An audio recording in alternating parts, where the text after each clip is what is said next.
Okay, I think we have enough people. We can start. Welcome everybody to our accelerator session on plastics. My name is Umberto Binetti.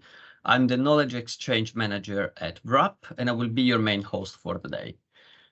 What we're going to do today is 2 hours speaking about plastics and circular economy. And this is one of the 26 accelerator sessions that have been organized for the World Circular Economy Forum 2022. Which, as you know, have been held in Kigali from Tuesday, and yesterday there were a lot of conversations happening and a lot of ideas that have been shared. Before we start with the actual conversations today, I have some housekeeping to do. So the session is being recorded, so please know that if you stay on the call, your name might pop up in the video that we're going to publish on YouTube later on. And then if you see the microphones and the camera and the chat have been deactivated, this is to facilitate the delivery of the presentations and create less problems for the speakers. However, this doesn't mean that we don't want to talk with you, we don't want to have your comments, and more importantly, your questions. And if you have any comment or questions, you can go on our Slido page, www.slido.com, and if you use the password plastics WCEF2022, you will access our Q&A session. If you post a question, please put your name and either your country or your affiliation, so that we know who is asking the questions, and the panelists will be able to also answer all your questions there. In case you are writing questions, also please remember to keep in mind the competition rules. So please don't post anything that is commercially sensitive or anything like that.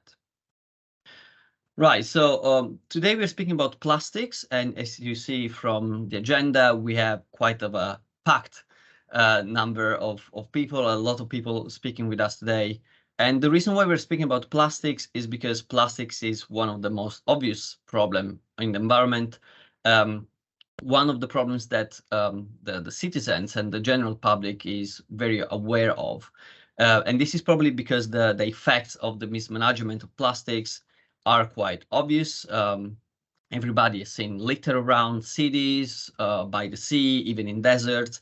And obviously, that image is creating quite of a big impact. And over the years, we've seen an increased interest in plastics and in the questions in the search for solutions for plastics. And everybody is agreeing that the circular economy is the way to go. The circular economy obviously needs to have data so that we can implement the best ways, we can implement the best solutions that are relevant for the problem. And what we will do is hearing from our panelists today some of the data and some of the recommendations that are being presented, and then we're going to explore some of the solutions that are already in place and the effort that we're trying to do from collaboration and innovation to address the plastics. This session has been organized in collaboration between WRAP, which I'm representing, and then the Organization for Economic Cooperation and Development, or OECD, that today is going to showcase the outlook, and we're going to have a deep dive in their report and hear about some of the recommendations that they have to do. Then the third component is the World Bank and WACA, which is the West African Coastal Area Management Program. And they also have some data to showcase to us and some tools that they have developed to support the transition to a circular economy. Then we're going to have, after these two first presentations, we're going to have a comfort pause of 5 minutes, and then we're going to move into the analysis of what people are already doing. And we have a little panel with representatives from the Kenya Plastics Pact and the South African Plastics Pact to discuss about collaborations across the value chain of plastics. And then the last part is going to be with some of the innovators to understand what are the new ideas that are shaping the future of of plastics. So yeah, as I said before, a very packed agenda. So I'm not gonna steal any more time to this. I would just like to remind you that if you want to collaborate, speak with us and leave us comments or questions, you can use our Slido page. So I'm going to just showcase this a little bit longer. If you have a mobile, you can scan the QR code. If you are from your computer, you can just go on your browser and type plastics WCEF2022 on the Slido page. At the end of the first two tranches, so at the end of the presentations from the OECD and the World Bank teams, we're going to have some small Q&A sessions. So again, please post your questions and we will ask the speakers what you are posted at the end of that. So I'm going to stop sharing my screen and we're going to move to the first presentation. So I would like to invite Elisa Lanzi, which is a senior economist at OECD, to share the screen. I can see you, Elisa, which is always good start with Teams sometimes. That doesn't work all the time. Much. I will share my screen. I hope you can see the slides. Yeah, we can see everything. Thank you. All right, thank you very much for the introduction and hello everybody. I'm very happy to be here today to present some of our work on plastics. We've published 2 volumes of a Global Plastics Outlook this year. A first one, which focuses on the current situation on plastics and plastics waste and environmental impacts, and then a second one that is instead focused on future projections in our instances to 2060. So I'll walk you through some of the main results from the 2 volumes. In the first volume, as I said, we've just tried to gather all the information available on plastics out there, as it was quite scattered between the work on plastics use, waste, and then the environmental impacts. So what we've tried to do was to pull together a comprehensive mapping of plastics at the global level and taking into account the whole plastics life cycle. The effort we've made was in also trying to achieve a higher level of granularity. So we don't just present data on plastics, but also distinguish between primary and secondary production and 14 polymer categories, as well as various applications. We also try to provide insights on leakage of plastics to land, water, and air. Present a novel analysis of the effect of the COVID-19 pandemic on plastics use and waste, as well as empirical results on plastics innovation. On the policy side, we pulled together a database of domestic plastics policies covering 50 countries at the global level. And then finally, we have a first quantification of the global costs that are needed to halt plastics leakage to the environment. So I'll walk you through some of the data that we present in the report. To start off, what we find is that there has been an impressive increase in the use of plastics in the last decades. Plastics use has doubled with a high increase, especially in emerging economies and developing countries. Indeed, the percentage of plastics use of OECD countries was around 87% in 1980, and that has declined to 46% in 2019, highlighting that if we're aiming to keeping plastics use lower, we need to have an effort at the global level. As you can see from the timelines, the use of plastics is closely correlated to the level of economic output in the economy. So you can see that there has been a decline at the time of the financial crisis, as well as during the COVID pandemic. The current amount of plastics produced at the global level every year is equivalent to over 45,000 Eiffel Towers.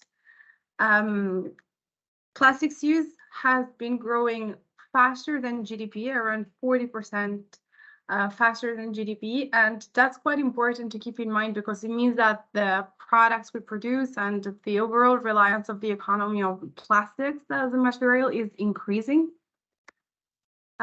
Plastics is also important in the context of the climate crisis, as it contributes to greenhouse gas emissions every year. And again, it's important to keep in mind the differences between OECD and non-OECD countries. While non-OECD plastics production increased quicker in the last decades, the per capita levels are still much lower in non-OECD countries, and that's also important to keep in mind, especially in the context of the plastics negotiations and discussions. Now, if we look at plastics waste generation, that has also substantially increased. In fact, it's more than doubled between the year 2000 and 2019, reaching around 353 megatons in 2019. And it's interesting to see, exploiting the level of granularity that we have, the sources of plastics waste. So around 40% of it comes from packaging products, another 12% from consumer products. That's important to keep in mind as we move towards shopping and for the end of the year festivities, as that includes a lot of toys, for instance. Textiles has another large share, and then the rest is other applications, which include, for instance, electronics, but also transport equipment. Overall, we have basically more than half of plastics waste generated comes from applications with lifetimes of less than 5 years. That's really important to keep in mind in the context of wanting to attempt to increase the lifetime of plastics with for instance, reuse and upcycling. A large part of plastics waste is still mismanaged, meaning that it ends up in the environment with a large share of it ending up in dump sites or in open pit burning areas. If fairly high amount of plastics ends up in the environment on land, and then around 6 megatons per year end up in aquatic environments. It's important to see what happens though in terms of aquatic environments and to take into account the key role of rivers. So what happens is that little by little, the plastics moves into rivers, and some of it ends up sinking in rivers and lake beds, whereas another large amount carries on floating in rivers, and then parts of it ends up into coastal ocean surface. Joining another share of plastics that goes straight towards the coast. Out of this plastics leakage towards oceans, a large amount ends up floating close to ocean shorelines, and then smaller parts end up sinking in seabeds or being transported to offshore ocean surface. Overall, we found an accumulated stock of plastics in oceans of 30 megatons in 2019. In the report, we then present a roadmap for increasing policy ambition, taking into account two important criteria, which are the level of circularity of plastics use in an economy, as well as the efforts that are made currently on internalizing the externalities deriving from plastics use and waste. So this helps distinguish the priorities in terms of implementation of policies for countries that are at different levels of approaching the plastics problem. So when we look at countries that still have a low level of circularity and a lower policy action that attempts to internalize externalities related to plastics, we recommend to start with working on closing the leakage pathways. That is to say that they should invest in improving waste collection and infrastructures for collection and disposal, as well as banning or taxing frequently littered items. In this way, you at least help, let's say, diminish the most urgent environmental impacts related to plastics, that is the leakage to the environment. As a second step, we propose to focus on creating incentives for recycling and sorting at source. Here, the policies would include extended producer responsibility for packaging and durables, landfill and incineration taxes, deposit refund systems, and pay-as-you-throw systems. And then finally, for the countries that are more advanced, so they already have in place fairly good policies and they have a relatively high level of circularity in the economy, we propose to focus on restraining plastics demand and designing for circularity, therefore focusing on the initial part of the plastics life cycle. Policies that are relevant here are bans or taxes on single-use plastics, removing fossil fuel subsidies, regulating hazardous substances, imposing recycled content standards, and modulated extended producer responsibility fees. Since we published this first outlook, a lot has happened in the field of plastics and plastic policies.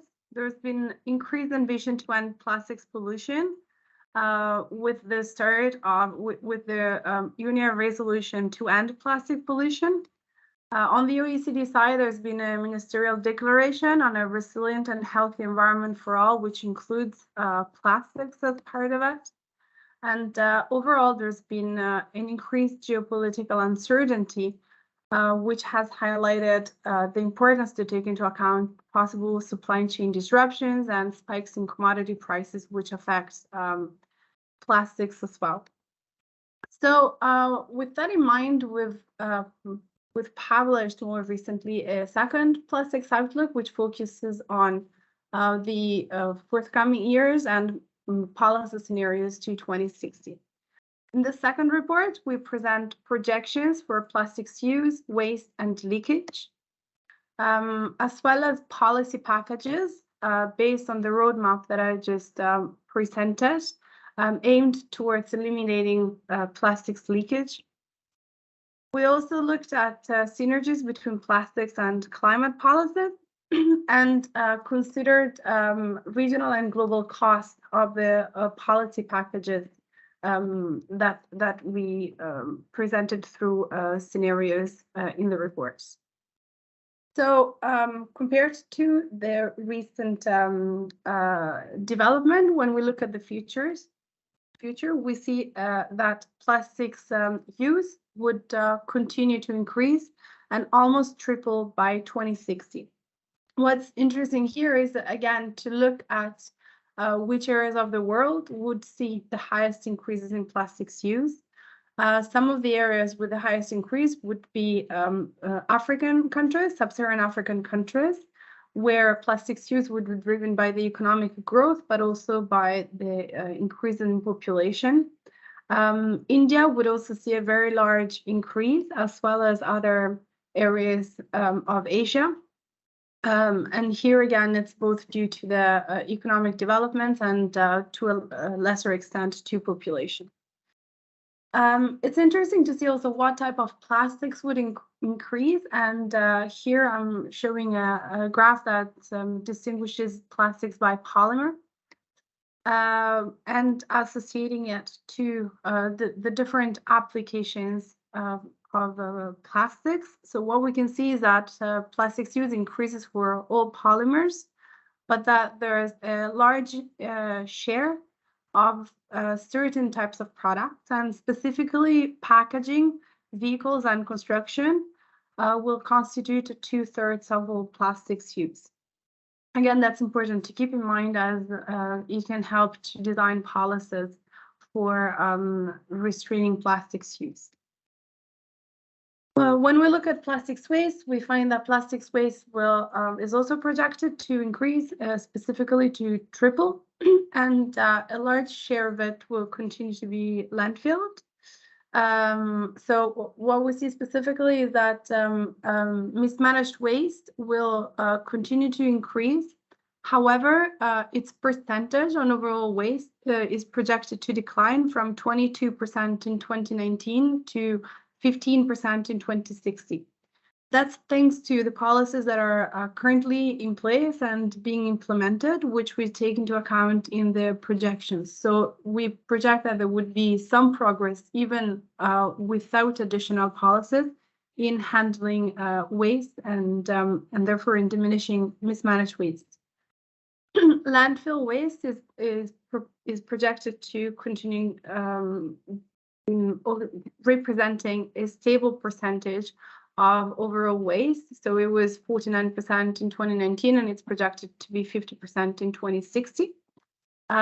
Similarly, incinerated waste would also have a stable percentage, and we project an increase in recycled waste, which would increase from 9% in 2019 to 17% in 2060.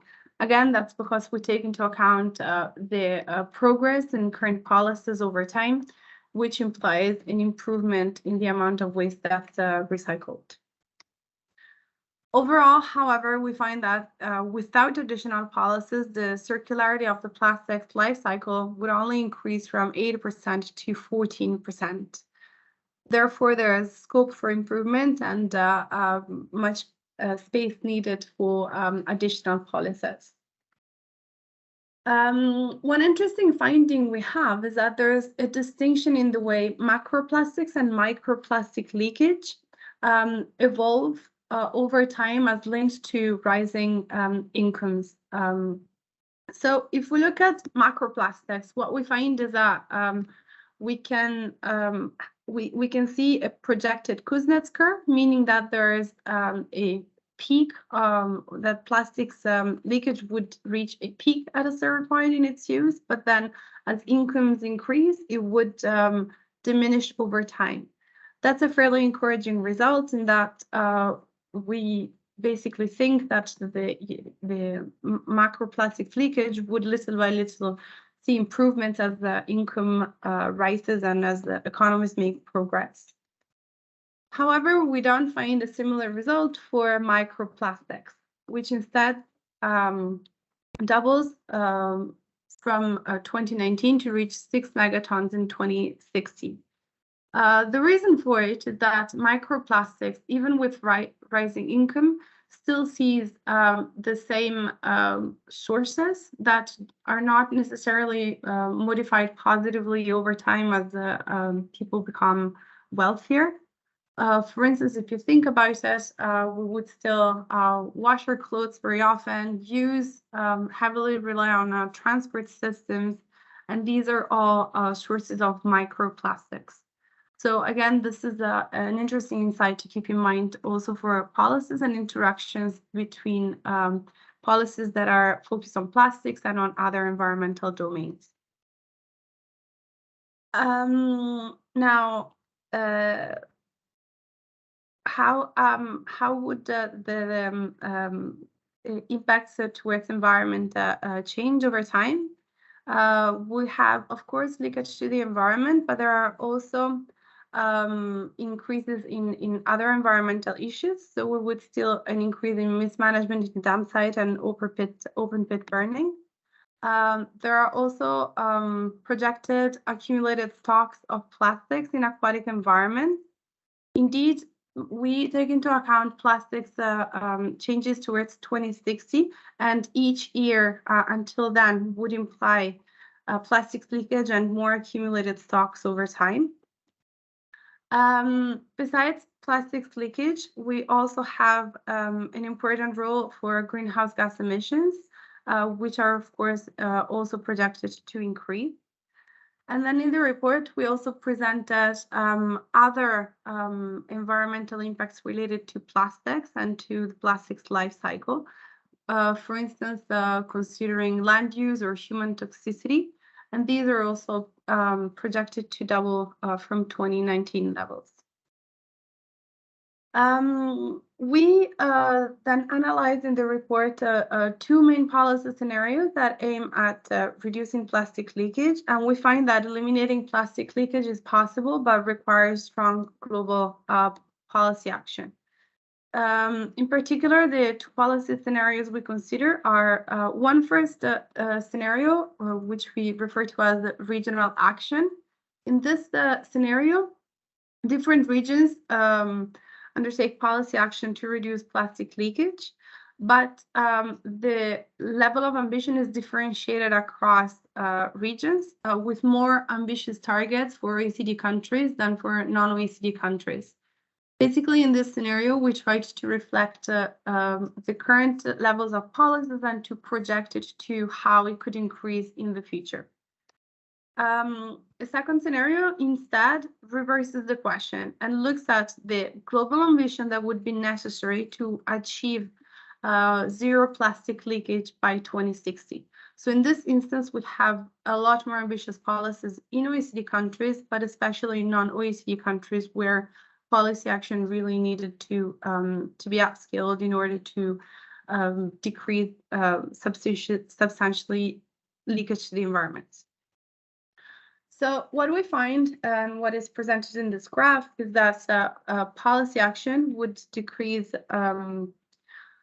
substantially plastics use as well as waste and mismanage plastics waste. In fact, all these variables are projected to increase in the baseline, but would decline substantially already with regional action. However, regional action wouldn't be enough to achieve a substantial reduction of plastic leakage to the environment. It would be about half, but it wouldn't be eradicated. So instead, with the global policies, you would increase plastics use waste and mismanage plastic waste more substantially and achieve around 6 megatons of plastic leakage to the environment. Basically, this is equivalent to the remaining sources that could not be taken into account in the policy packages. So it's mostly microplastic leakage, for instance, from transports, but also plastics, for instance, from fisheries. All macroplastic leakage otherwise is eliminated. If we look at cost of the two different policy scenarios, we see that in the case of regional action, the costs are quite limited. In fact, at the global level, they're around 1% of global GDP, but there are differences across regions. Specifically, with regional action, some European countries would have higher costs as well as sub-Saharan African countries. The reason for this is that in this scenario, the level of ambition has been designed to be higher in European countries, but also for Africa, they need to sort of catch up to the level of policies in other areas, so it's also been more costly for them. If we then look at the global ambition, we see that the costs are a bit higher, but still limited at the global level.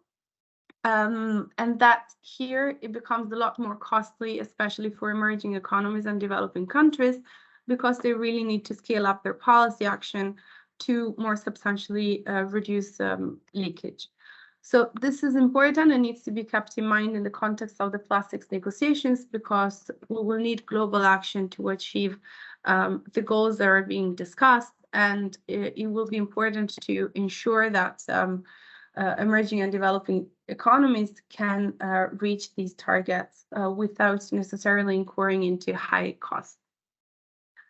So to wrap it up, some final takeaways. We found that eliminating leakage requires global action and to take into account all aspects of the plastics life cycle.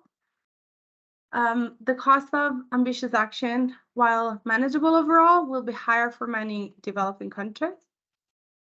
We also find that even if leakage is eliminated, the stocks of accumulated plastics in rivers and ocean will still double. So in that context, flanking efforts are needed to tackle, for instance, cleanup. But this is also important to take decisions on the timing of an ambition of policy action, because the sooner we eliminate leakage, the sooner, of course, we will stop accumulating stocks of plastics in aquatic environments. We also find that given the additional insights that we gain from having more granularity, we need to have more granularity in policy discussions on plastics. So really taking into account the distinctions between applications, polymers, and the stages of the plastics life cycle, as that can really help design better policies. And at the same time, we need to broaden the discussions on plastics pollution because there are environmental impacts that go beyond marine litter, but also there's an important role for rivers, pollution on land, but also air quality and greenhouse gas emissions. And with that, I'd like to thank you, and I'd be happy to take any questions. Thank you very much, Lisa, for a very, very insightful presentation. And there is a lot of data in there. In my previous career, I've been working as a marine litter scientist, so there is a lot of that is actually concerning me in terms of presence of litter in the marine environment, and the fact that it's going to increase, especially the microplastics that are obviously quite difficult to remove compared to macroplastics. And first of all, I would like to remember everybody that is following us, first of all, that the conversation is being recorded and will be posted on YouTube, but also that you can interact with us, even if the chat has been muted. You can go on Slido, and I'm just very briefly going to remind the password, which is plastics WCEF2022. And I would like to ask you something, Elisa, about the difference between the microplastic and the microplastics, because obviously the majority of the discussions that are happening, for example, on the intergovernmental negotiation committee for this new legally binding tools for the international plastics, is obviously focusing on the macroplastics. And I was wondering if you see a role for the international policy also for the microplastics, like if there are conversations happening, and obviously it's quite difficult to regulate something that is just, for example, decaying from the microplastics. But if you had anything to add for the difference between the two sizes. I think that if the main focus is on macroplastics, because that is like the most evident issue, let's say, in terms of also quantities of plastics in the environment, I think the negotiations haven't necessarily focused only on macroplastics. There have been some discussions also on microplastics. I guess it's just a lot more difficult to determine a target on microplastics, but taking into account the sources of leakage for both macro and microplastics is going to be really important. And of course, the two are connected, because one of the big issues is that macroplastics, of course, then would turn into microplastics eventually, and that is, of course, a big problem. I think the other thing that's relevant here is that there is still a very strong lack of understanding of the health and environmental impacts of microplastics, and that's certainly one area where more research is needed. Perfect. So basically, it's a little bit more indirect in terms of policy importance for the microplastics. But we have seen also that increase, you said, in general, like in the amount of plastics that is going to be mismanaged, but there is that very interesting reduction between 22 and 15% that you were presenting in the mismanagement of plastic. So I guess that is a very good sign that all the things that are being put in place are actually somehow working. Yeah, so it's that's let's say we can be positive in that there are solutions for macroplastics. It's just that they need to be better explored and scaled up. There need to be more innovation focused on improving the use of plastics and the management of plastics waste.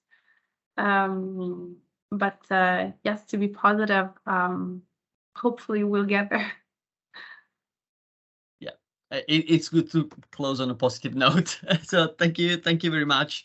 And obviously, we are going to post in the chat later on the links to where you can find the outlook that has been published by by OECD and OECD, and then we are going to also post all the resources that we are presenting today later on. So I will warmly invite everybody to go and read these very insightful reports.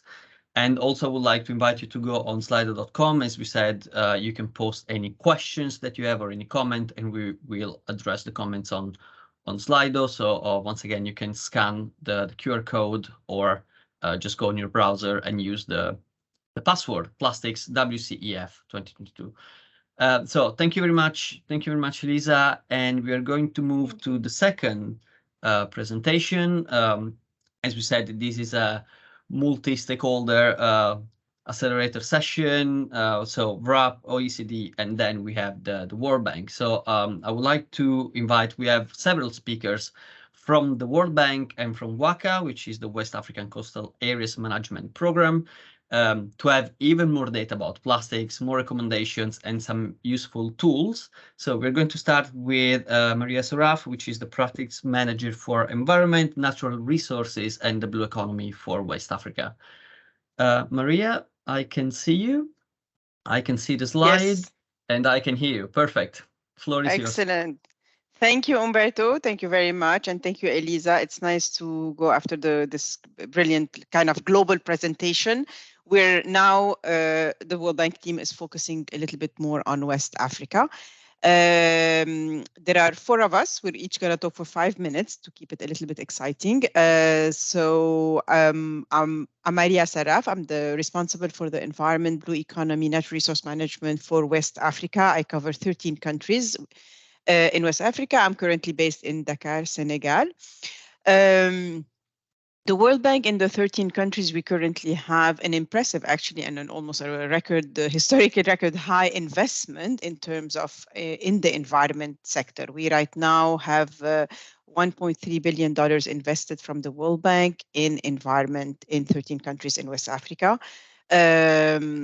And these projects, they're not, unfortunately, all on plastic. No, far from it. We're not doing enough, but they are on landscape, reforestation, coastal erosion, etc.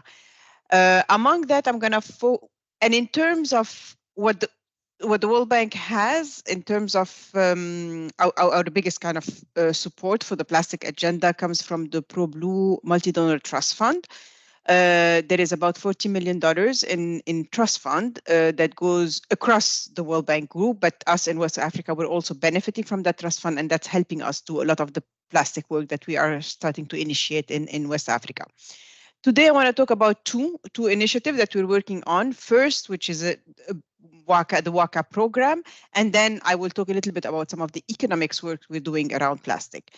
WACA is a really large program that the objective is really to try and protect the coastal zone of West Africa from coastal erosion and flooding. Right now, we have investment in 9 countries, so 9 of the 17 countries of the West Africa coast, all geared toward trying to prevent coastal erosion, slow down coastal erosion, flooding, and some of them more limited on pollution. And it entails investment in the amount of, I think, $500 million from, hard infrastructure such as groins and wave breaks to more, nature-based solutions such as trying to restore mangrove, sand replenishment, etc. Within that program, we are actually launching, we're working on a plastic flagship ebook that Sergio, my colleague, will present in a little bit more details after me. So I'm moving now from that kind of overview of the West Africa program, WACA program, to a little bit zooming in on some of the economic work we are doing on coastal zone degradation and on plastic in particular. A couple of years ago,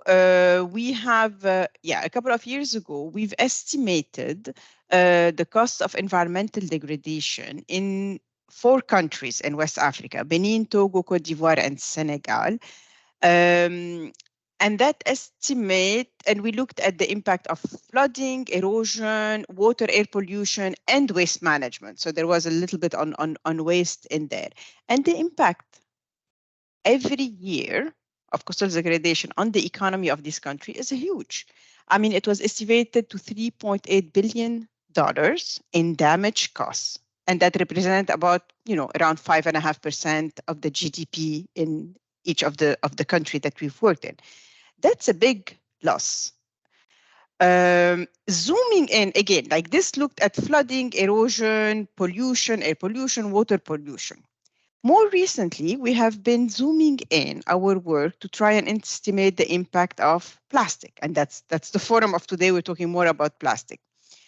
The problem with plastic, as we all know it, is that plastic is very cheap, right? And that's why it's so abundant everywhere. It's ridiculously cheap. When you look at the impact plastic has on the environment, the impact is huge, right? So we try to quantify some of that impact, because the real problem today is that impact is not reflected in the price.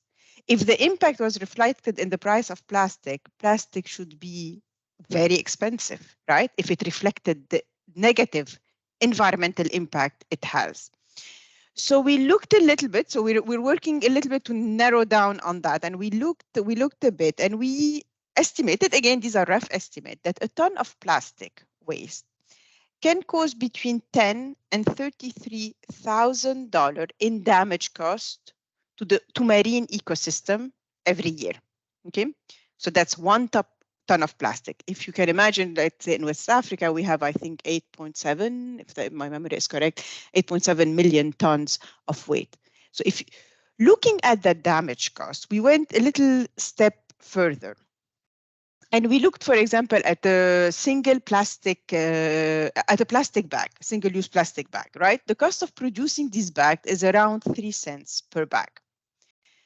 If you internalize the damage, the environmental damage of the plastic bag into the price of the bag, plastic bag, instead of 3 cents per bag, should cost between 9 to 21 cents per bag. So only reflecting its true cost. At a cost of 9 to 21 cents a bag, the demand for plastic bag will just simply be reduced, if not go to zero. So that's one way, using some of economic data to try and influence, right, putting the right price on plastic to try and influence a reduction in the demand for plastic products. Anyway, so I will stop here just to give you kind of a sense of what we're looking at. And of course, plastic is not only about data, there is also an important human aspect behind it. And I will pass on now to my colleague Majdi, who will tell much more the human story behind plastic in West Africa. So Majdi, over to you. Mm-hmm. Thank you, Maria. Thank you. As you rightly put it, we need accurate number to make decisions on development pathways. But beyond the economic story, we need to bring the human narrative. Good morning to all. My name is Maji Gensek. I'm part of the World Bank. I'm from Senegal. I grew up in Bargny, a fisherman's village on the coast. Our lives in Bargny exemplifies the change from a clean environment where the sea was our ally to a coast plagued by erosion and pollution. Our communities are suffering, and the human stories must be told. How do we document this? How do we bring change? We debated this within the World Bank team, and the conclusion was, for people to trigger into action, there must be an element of discovery, an element of personal discovery and persuasion that comes from within. Each individual must be persuaded into a situation, accept that change is needed before taking action. We therefore decided to work with photojournalists to help us capture the human narrative and have a series of powerful visuals showing how our livelihoods are invaded by plastic. Let me show you how we did this.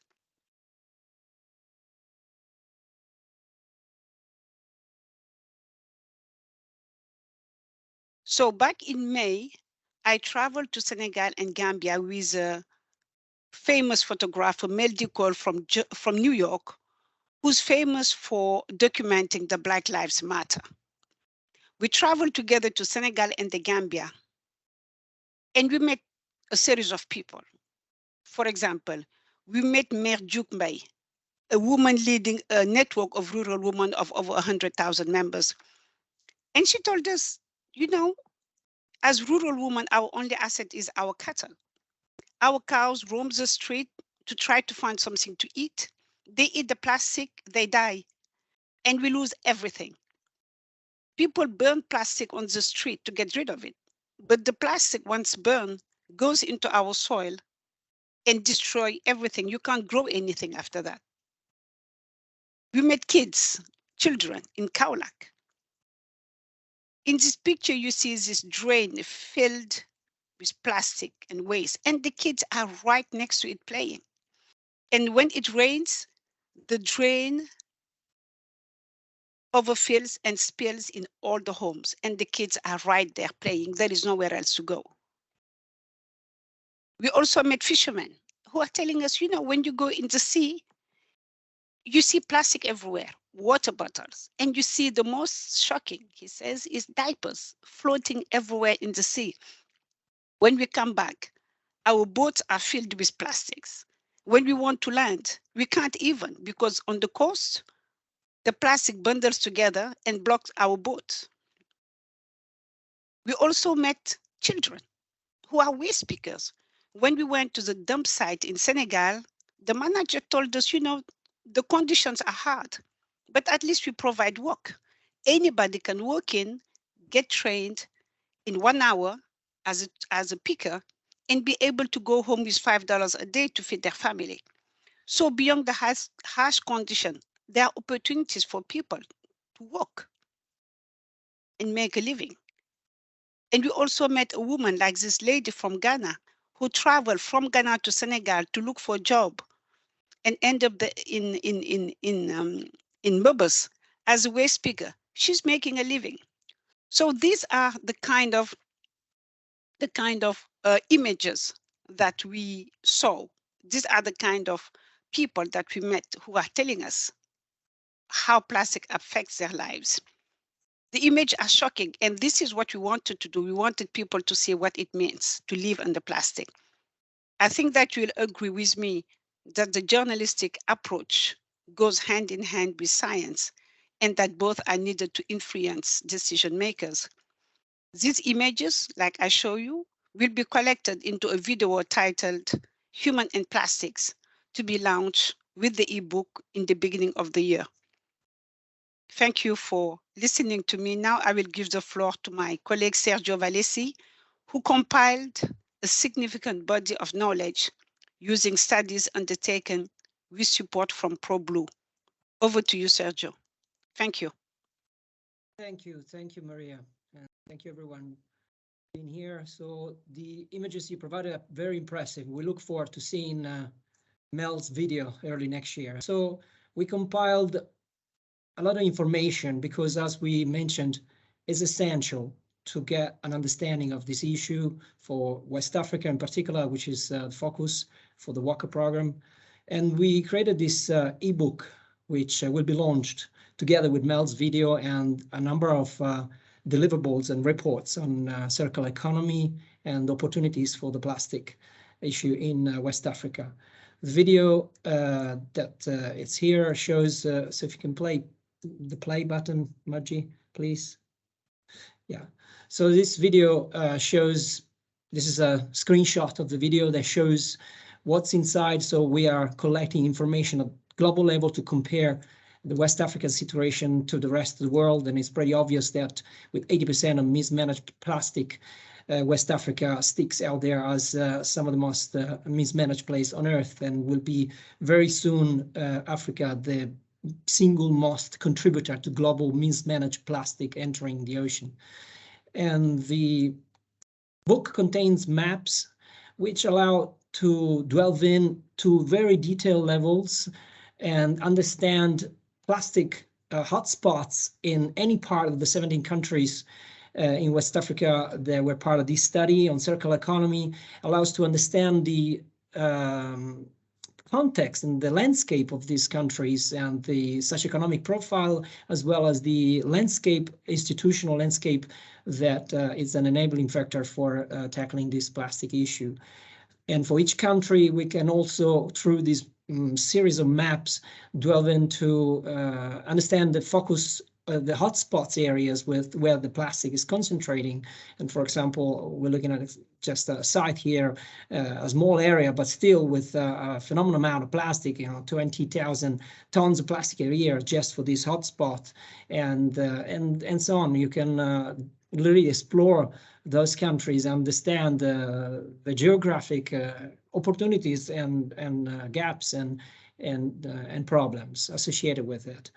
And the other tools and instruments in the book can be also navigated through this e-portal. So, and there is other chapters, next please, that allow to explore, for example, tools to resolve economic solution for each country, and the case studies also that were assessed, for example, for Ghana and Nigeria and Senegal. The World Bank has been extensively engaged with exploring some of the options and some of the opportunities, and that's why with this book we hope to provide a very single place repository for understanding where we're at with all of this information and what to do next with it. And that's why with this information self-discovery process,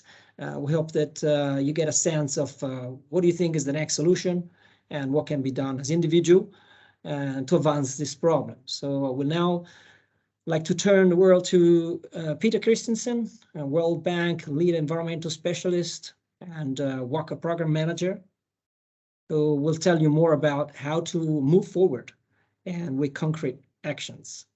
Over to you, Peter. Thank you very much. Yes, so my name is Peter Christensen, and I'm at the World Bank too, and I'm the program manager of the West Africa Coastal Areas Management Program.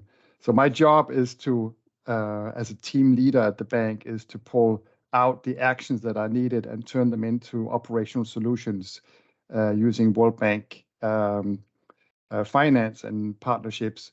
So while we wait for the final ebook that Sergio presented to become available, let me share with you a few of the key items that the World Bank may focus on going forward. So again, taking a regional review from the work we've been undertaking. So the challenges, I think, reflect well also what the OECD presented globally. So a lack of waste management and related infrastructure. And here we mean that there's a low efficient effectivity in waste collection. Landfills are filling up, and there's low effectivity in formal plastic sorting and reuse. And there's also very few recycling facilities and limited capacity to absorb recyclable plastic, such as the PET packaging. We also found that countries depend on importation of plastics. And although there's kind of limited trade routes, so I think it's Nigeria, Ghana, and Senegal that are the main producers.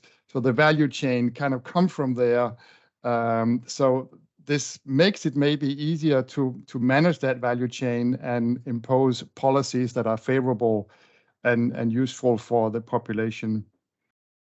So the source of plastics come primarily from packaging and its construction, its fisheries, and its single-use plastic primarily. That is the big culprit. There's also a lack of demand for recovered plastics from the industries, and therefore it is hard to get it recycled. There's one element we also debated quite a lot. So there is certainly a need for using plastics for single use also because, for example, water bottles or food that people rely on has to be packaged safely.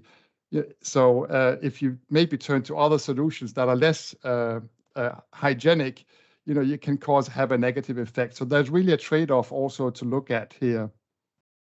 Next slide, please.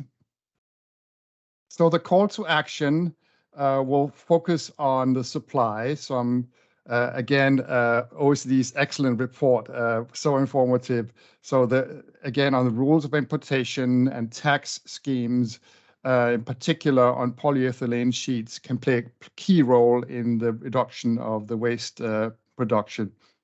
And then demand, find ways of having alternatives to the single-use plastic is important for certain types of the products.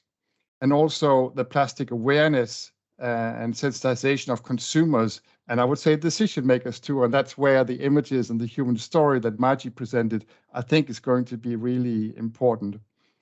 And of course, recycling and sorting, also recognizing the importance of these waste pickers, like the lady from Ghana who came to find a job.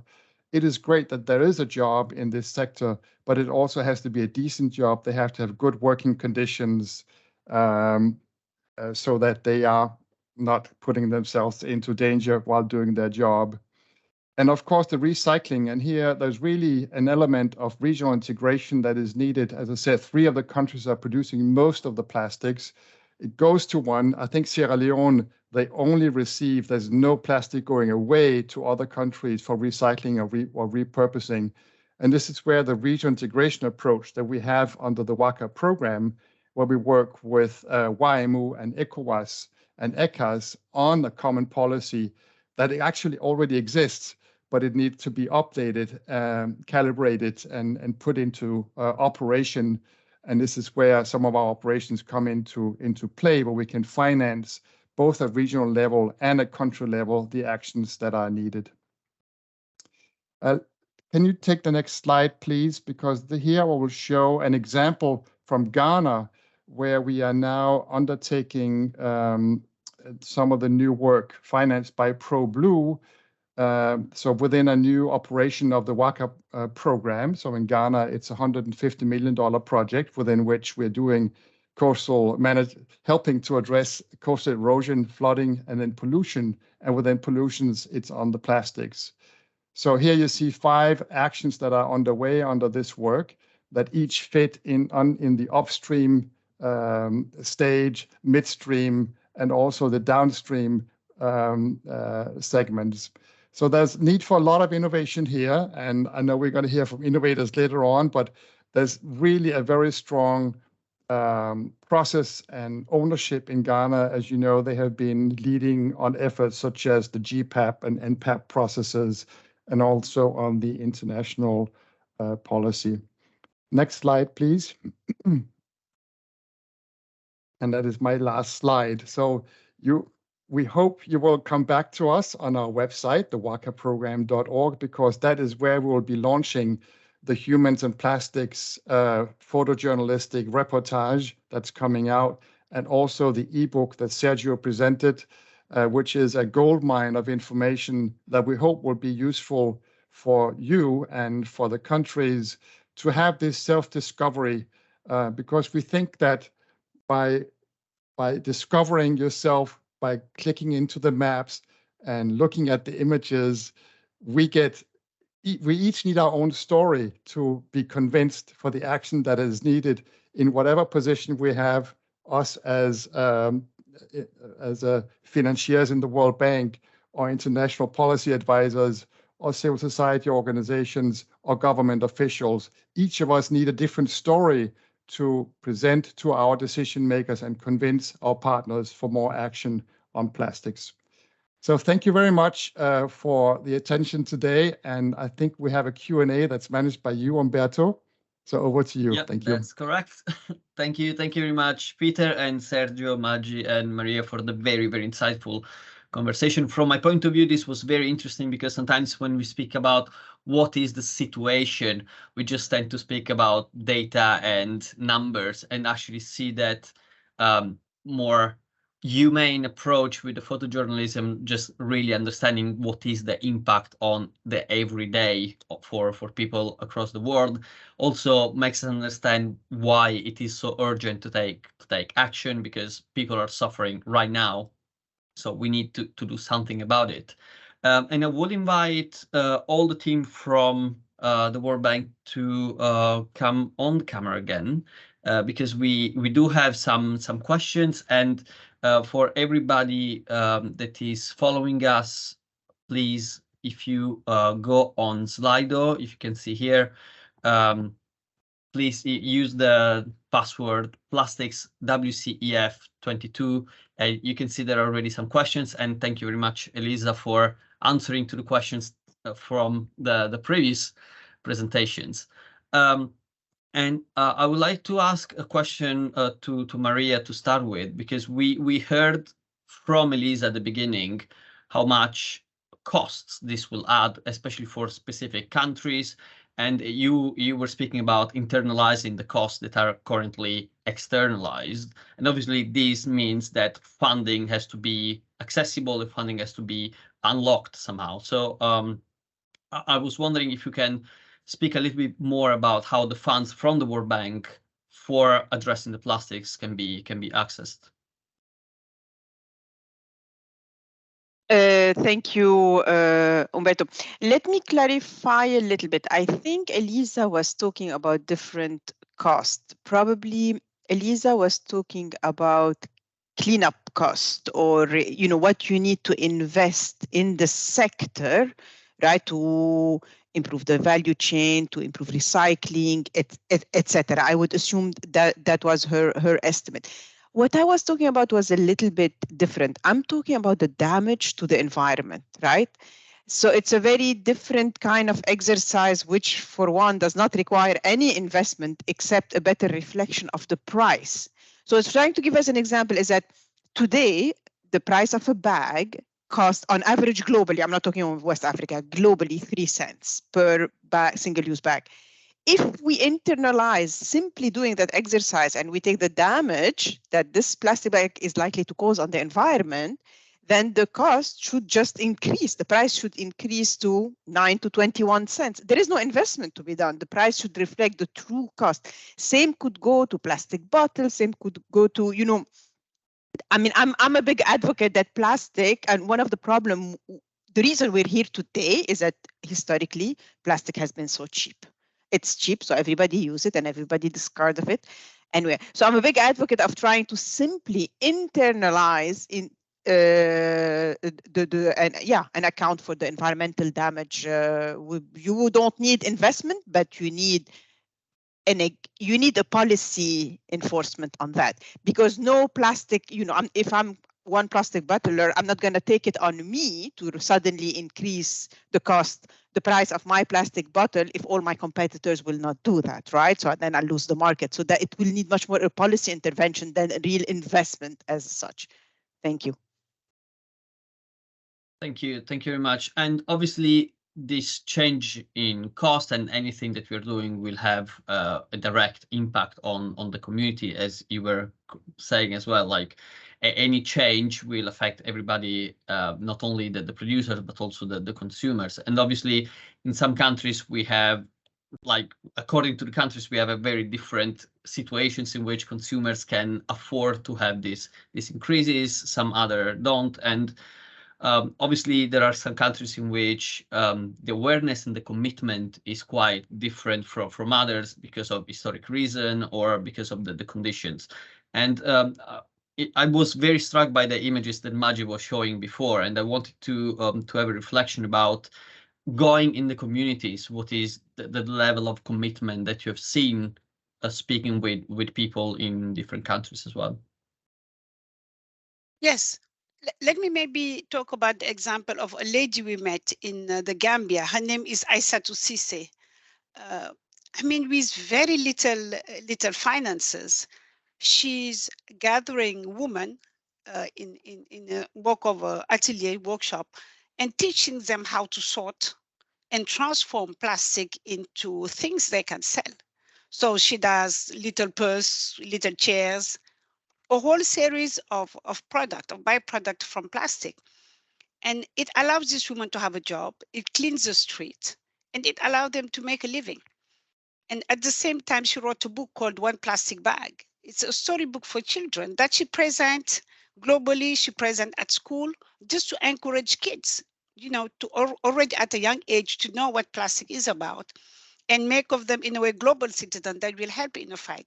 So that's just an example, but we met several NGOs whose job is, for example, to just clean the beach, because in Kaulak, that beach is the nesting ground for turtles. So they're initiative in the communities, but they need to be scaled up. Thank you. Thank you. And that point about cleaning, I think is quite important. As I said, I was working as a marine litter scientist before, so I've seen also the effect of all that litter, that all the tonnage that Elisa was showing at the beginning that is accumulating.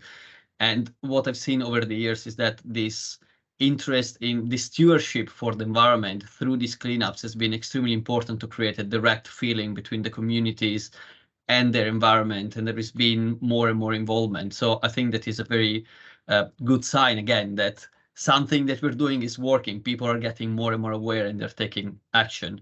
I think we're slightly over, so I might have to skip the pause that we had promised at the beginning, but there is one question from the Q&A on Slido about EPR schemes and what role they can play. And I was wondering if any of you could comment on the question from the audience. I don't know who would like to take this. I can't answer it because I don't know what EPR scheme means, and I'm not an expert on plastic. So maybe someone can say that.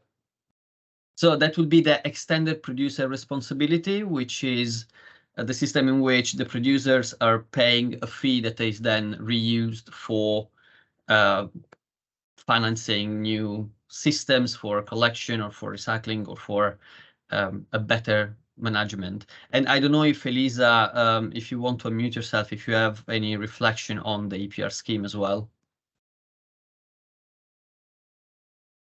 Sorry, I wasn't quite sure who the question was directed to. No worries.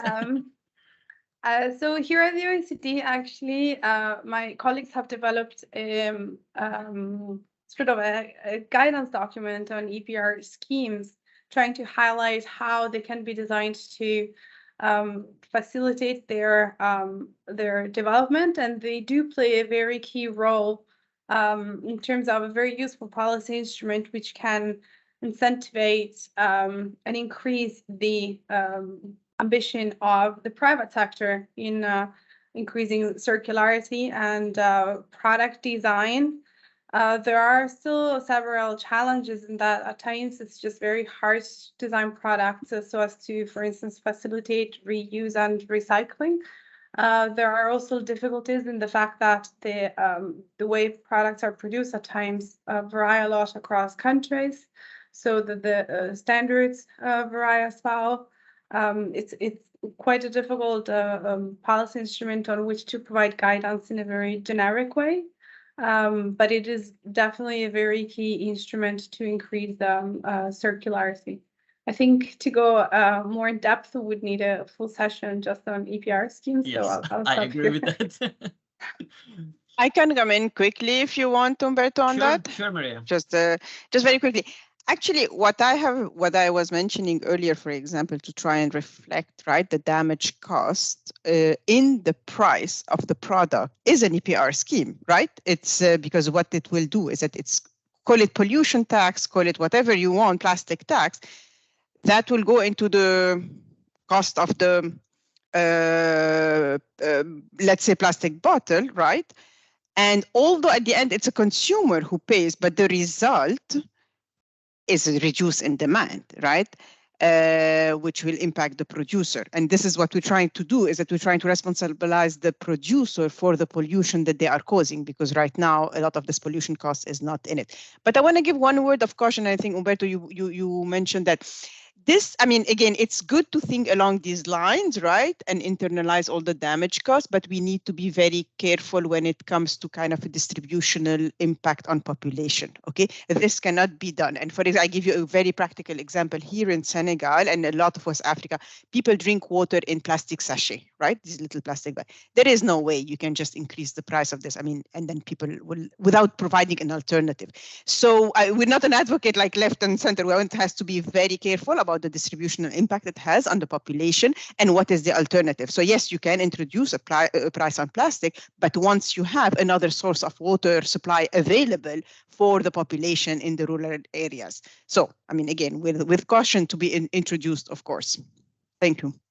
Thank you very much. Yeah, as we said, and there is a comment about a full session on EPR schemes because it's very complicated. There is also the system about modulating the fees according to the type of polymers that you're talking about to produce more polymers that are more recyclable. So it's a very minefield. So this was very a brief discussion about EPR. So I see that there is a hand that has been raised. As we said, we are not allowing any of the attendees to unmute themselves. So if you can go on slide or two to ask your questions, and then we can address the questions directly there. So I would like to say thanks to the team from the World Bank and WACA and to Elisa from OECD for the presentation. And we're going to move now into a panel in which we're going to discuss how the situation that we've seen and all the impacts that have been presented are taking into account to take action. What are we doing to bring people together, discuss possible solutions? And I would invite the two representatives from the Plastics Pact that are active in Africa. So we have Karin Buzma from the Kenya Plastic Pact and Ruan Snyman from the South Africa Plastic Pact. So if you can, I can see Rowan, perfect. And we saw Karin before. And Karin has also been somebody we might have seen her yesterday during one of the sessions of the World Circular Economy Forum directly from Kigali. So thank you very much for being here. Now, this session has been organized because the Plastics Pact are one of the things that WRAP is collaborating with partners across the world. And all these pacts have been created with the idea of managing the plastics better. So plastics is obviously sometimes problematic, but is obviously a very important material with a lot of advantages as well. And what the Plastics Pact are doing is trying to bring all this, all the value chain together to trying to find solutions that are agreeable with the people that are producing, people that are consuming, and people that are disposing of.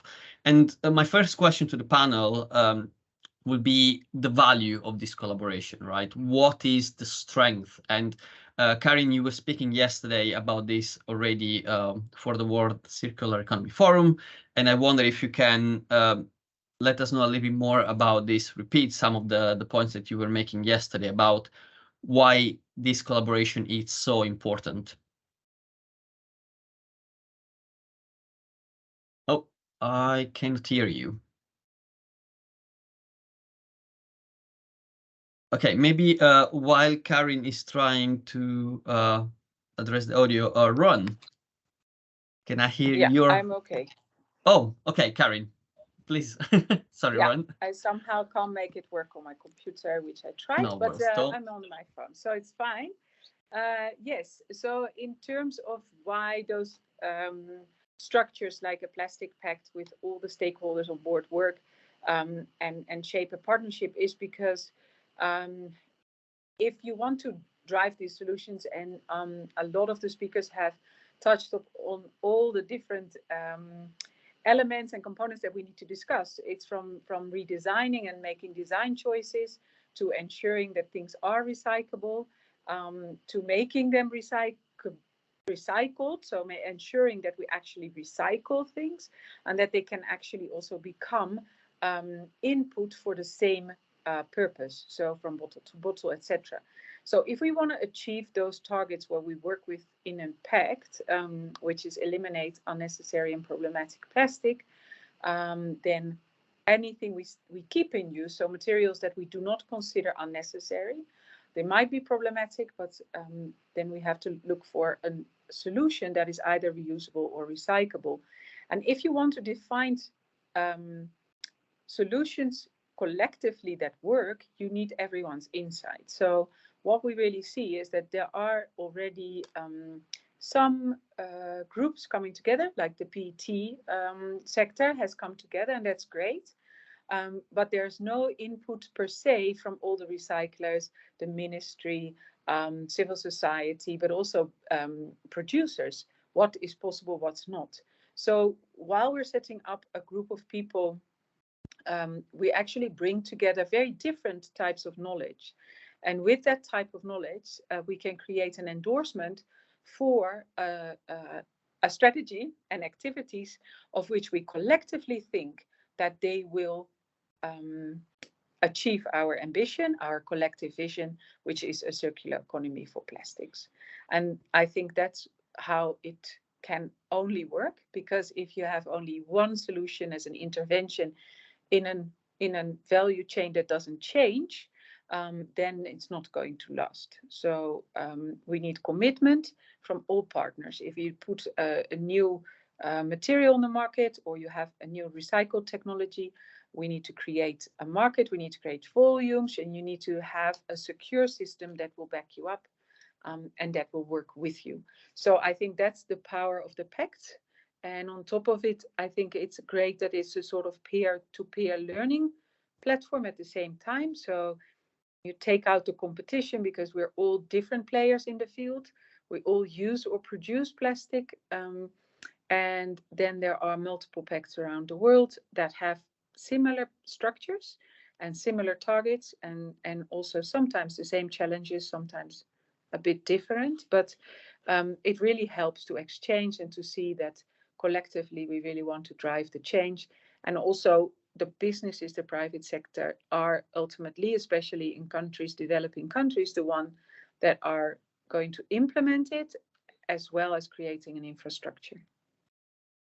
Thank you. Thank you very much, Karin. And Ron, I'm particularly interested also in the South African point of view, because South Africa is one of the first plastics pact to have been implemented and started around the world.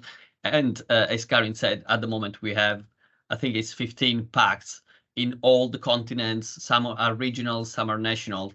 And South Africa has been one of the most active pacts, and it's a pact that is in an environment that is very fast moving. We know that there is a lot happening, going back to the EPR schemes, but extended producer responsibility.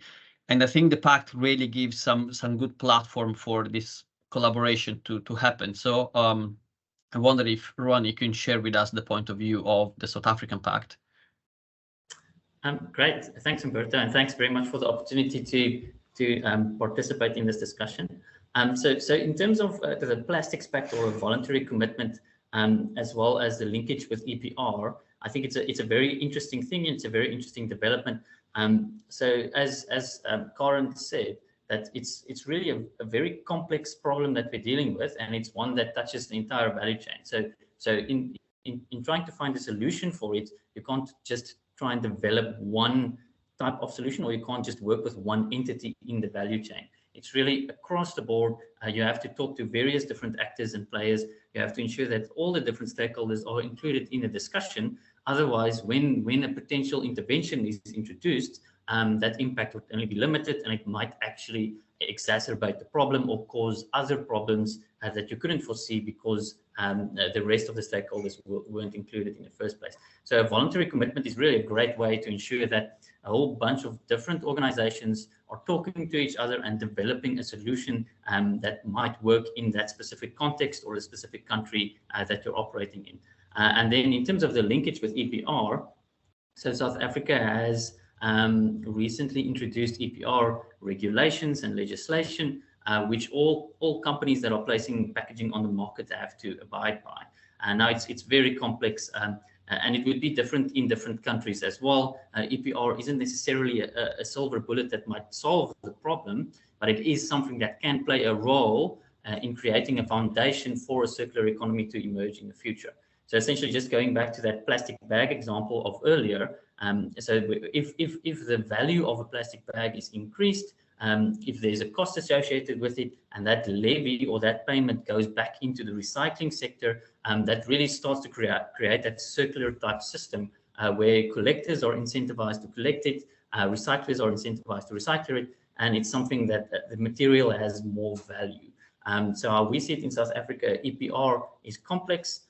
It's difficult to implement. There's a lot of administration involved. It's not easy for the companies or any of the stakeholders involved as well. But once it starts to work as intended, it's something that can certainly play a very positive role in building towards a circular economy. But then something like a voluntary commitment can just build further from that and be more ambitious and make use of the sort of the value that's created by EPR in the system. Thanks, Humberto. Thank you. Thank you very much. And obviously, we know that South Africa and Kenya are different types of economy. And we know, for example, in South Africa, there is a lot of recycling that happens in country, a lot of processors and a lot of recycled content that is created. And I was wondering, considering the difference in the economy between the two countries, if you could give us some reflections about how you see what are the major opportunities for a company that is going on the Pact and is collaborating with the Pact.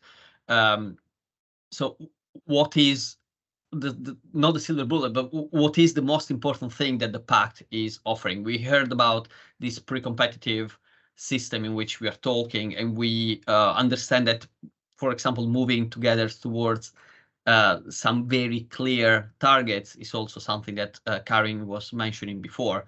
Can I go back to Karin and ask, like, once you're speaking with your members, and I was lucky enough to be at your first conference of the first year of the Kenya Plastic Pact a few weeks ago, there was a lot of excitement in the room for being part of this community, and I wonder, what is the thing everybody is excited about? Like, how are we bringing people together?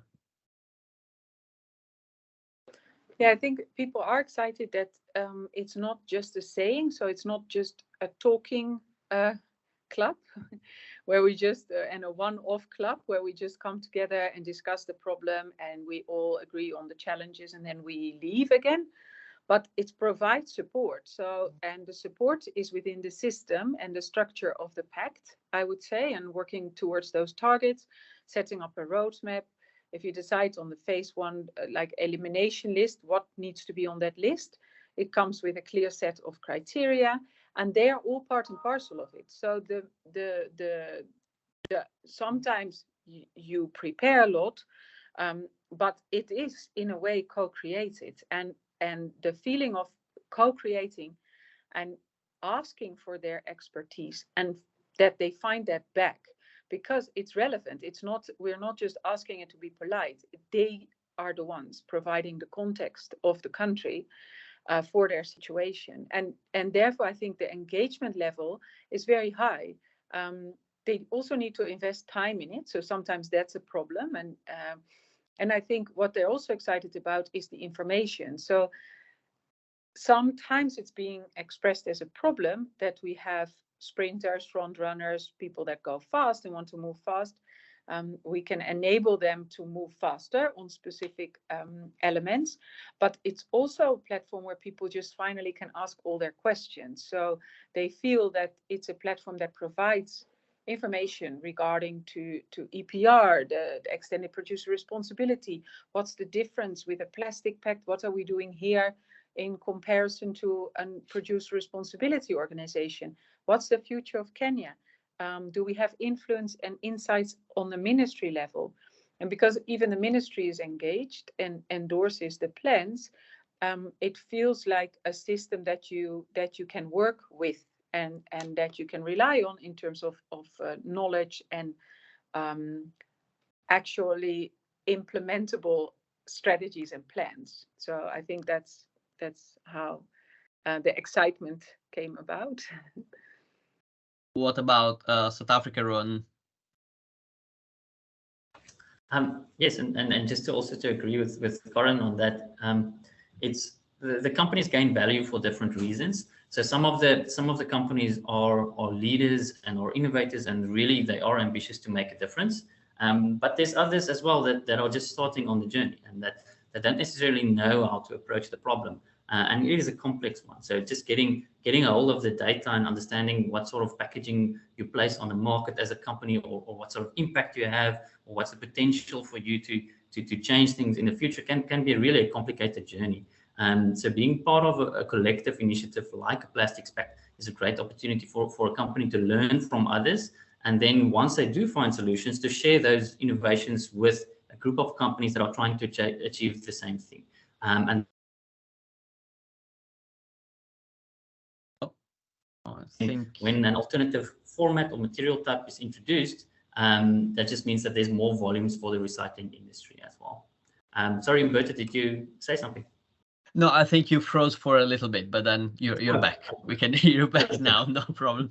I will actually go back to Slido 1 second, because there is an interesting question that is actually quite relevant for the Pact. So unfortunately, it's Liek from the GEF, which is there is a lot of discussion about collection and recycling. Can you discuss your work on upstream solution, reduce and foster reuse, shared, and everything that is upstream, rather than dealing with the waste when the waste has been already created? And I would like to start addressing this, saying that the targets of the Plastics Pact around the world, we all have, I'm speaking from RUP, that has the UK Plastic Pact Secretariats, all the pacts have the same targets, and those are targets that are targeting also the upstream. Karin was mentioning the list of unnecessary plastics, so trying to remove from circulation items that are particularly difficult or problematic to collect and to recycle. But also we have fostering of sharing, and I would like to speak with Rowan, because again, before being in Kenya, I was in South Africa, and we went to visit this this market in which the South African Plastic Pact is carrying out this pilot on reuse for mugs and cups. And I wonder if you could tell us a little bit about the importance that these pilots, to understand how reuse is actually working on the ground. What is the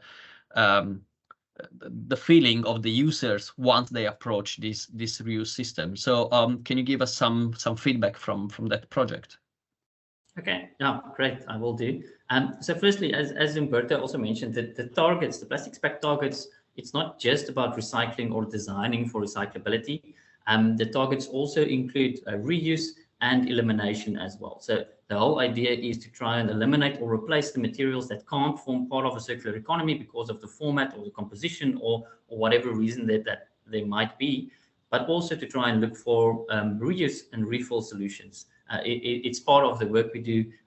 For example, the South African Plastics Pact has an action group that's specifically focused on working to introduce reuse and refill systems in South Africa wherever feasible. So that's definitely part of the process. It's not just about recycling and designing for recyclability. It's really about finding the solutions that are applicable for different aspects. And essentially, just to go back to what Umberto mentioned on the pilot project that we're working on. So essentially, there's a market in Cape Town where we have introduced, in collaboration with a number of other stakeholders, a reuse system for beer cups and coffee mugs. So essentially, it's like a double system, and that's really to test how customers potentially react and what they found most useful and interesting for the situation. So firstly, the coffee mugs is where customers place a deposit. So they use a deposit to purchase their coffee, and then they get a discount on their coffee as well. And then they get the deposit back after they've consumed their drink, and then they're done with their purchase essentially. The beer mugs, on the other hand, is the whole system was changed. So previously it was only single-use beer cups that were used by customers. Now the new system is everything is reusable. So they can only have access to a reusable beer cup, which is actually very interesting to have two different systems operating alongside, because then we can see how do customers relate to different things, And so far, where there's been a system change, so essentially where the beer cups, the customers don't have a choice. They can only use the reusable option. That's the most successful, because you're not disrupting a current system in any way. You're not asking the customer to take another step in the process before acquiring the thing they want to purchase. So it's been very interesting. It's been successful. We're still working on the data and figuring out exactly what the impact has been. But the plan is, of course, not to only use it in like a market setting, but to see, are there opportunities to really upscale and use it in different ways and in different systems, just to find out what's possible and where customers would actually react to it. But so far, it's been very interesting and positive. Thanks. And that is quite interesting, because similar pilots are also being trailed in other countries by the other Plastics Pact. And recently, we started a global meetings with all the members of the Plastics Pact, exactly to share this type of information, so that data about reuse, refill that have been collected in some countries could be useful for the implementation of the same systems in other countries. So the Plastics Pact are obviously working in the individual countries, but they're also working as a whole to share this information, so that we can move towards circular economy implementation quite quickly. And just going back to Karin, one of the things that all the pacts are working towards is this list of unnecessary and problematic plastics. And I know that the one developed by the Kenya Plastic Pact has been very well received by the government in Kenya. And I wonder if you could tell us this relationship between the private and the public sector, how it's working, and how this list is one of the examples in which this collaboration is actually giving some practical results. Yeah, thanks. I think over the years, in general, I think partnerships in Kenya have shifted really to working relationships. So we benefit from the fact that the government is really holding consultation sessions. It's working with the private sector insights within Kenyan Private Sector Alliance, where we are, where our Secretariat is hosted, for the Pact as well, and that we're very close to the policy developments of the country. So the Sustainable Waste Management Bill was presented and accepted, so it's an act now. And we have been closely working together with the ministry on the development and communication around potential EPR in Kenya. And in that regards, we've always brought the private sector together. When there was a news to share and there's an event to organize, we have done that always in collaboration. And what you see now is that we provide actually support of implementation of parts of their policies. And because we stay very much in line and aligned with the policies, obviously, of the national government, they can immediately identify that we're actually taking a bold step, which is on top of what they already suggested. So in Kenya, we have the single-use plastic ban. We have the plastic bag ban, which is countrywide, and that was done in 2017. But after that, in 2020, in June, we got the single-use plastic ban in restricted areas on specific items and materials. And that is for national parks and beaches, coast areas, which is quite a big thing. And obviously we can't copy completely the whole single-use plastic ban, because crisp wrappers and food packaging is not something we can immediately eliminate. We could replace with a different polymer or different plastic packaging. But so what we have done is look at how can we build from that list, and what can we suggest to make countrywide and commit as the Pact with all those different stakeholders already, and really setting the tone for Kenya where we want to go. And the government appreciates that, because we're building on top of the work they have been doing, and they have been doing that in close relationship with the private sector already. Thank you very much. And we have only 5 minutes left, so one last question for the two of you, and it's about the fact that for the first time the World Circular Economy Forum has been held in the global south, and there is this strong interest for Africa. And you're obviously have the possibility to see how the Plastics Pact have been implemented in a different way in countries around the world and in African countries. So I was wondering if you could tell us very briefly what is the characteristics, either in terms of major challenges, but also major opportunities of this type of voluntary agreements in African countries. What are the particular aspects that you are considering, you think are the major defining features of these voluntary agreements? Ron, if I can start with you for South Africa. Thanks very much.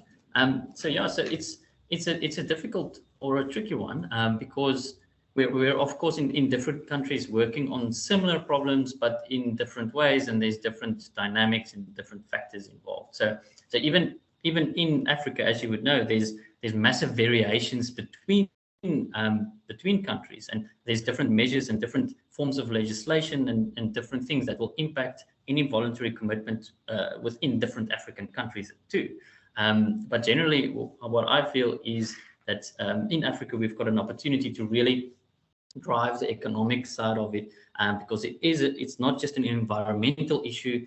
It's an environmental issue that impacts people's lives, that impacts communities, that has a negative economic cost associated with it in how it impacts the environment and oceans and everything. But then also there's an opportunity for there's an economic value lost. So it's how I see it is there's an item that has an economic value that's getting lost to the economy, that can be the value can be retained if the necessary systems and processes are in place, and the necessary policies are there to really support a type of system that ensures this environmental impact actually becomes something that adds economic value in an African context. So I think there's a great opportunity there to transform an environmental problem into something that creates economic value and economic growth as well.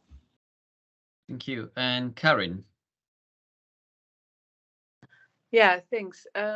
It's interesting, and I was really happy it was hosted in Africa, for Africa, or from Africa to the world, because I do think there is an appetite and a need for these voluntary initiatives, mainly because the context, as Ron already said, it's very different, but we also have similarities. For instance, many of the developing countries and many countries in Africa have a really huge informal sector. And the government finds that really difficult to deal with. So that because they're informal, and yet, for instance, in Kenya, 70% of our economy drives on the informal sector. These initiatives that cover a topic that is addressing the lack of infrastructure, big problems, economic value loss, job creation, informal inclusion, as well as economic development, there is a need for it, because there is so little we have. We have sort of a blank sheet on many levels, and I consider that a benefit. The only thing that we need to take in consideration is there is a need to serve on a very inclusive basis with those initiatives.